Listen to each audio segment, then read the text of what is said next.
Damage in North Mississippi is already drawing comparisons to the ice storm back in 1994.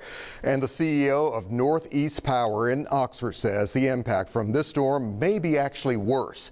WREG's Max Claypool is in Oxford with a closer look at what the community is facing as families look for relief.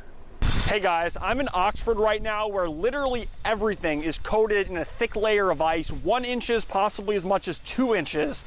And the weight of that is taking down trees, it's taking down branches, and it's taking down power lines. There's major power outages. Most of the city does not have power right now, other than a few spots with backup generators and a very small area downtown.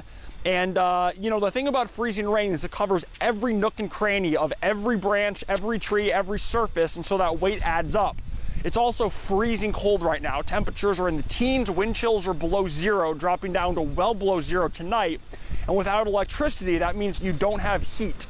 And without heat, you can't stay warm, so we're highly recommending you use your car, right, to turn the heat on and try to warm up. If you have a fireplace, to use that. If you have a gas stove, to take advantage of that, because staying warm is going to be the big issue here over the next couple days as they start to restore power, but it's going to take time to do so. And so you want to check on loved ones for sure, make sure everybody is doing okay, because this is going to be an extended period of very high impacts in this area.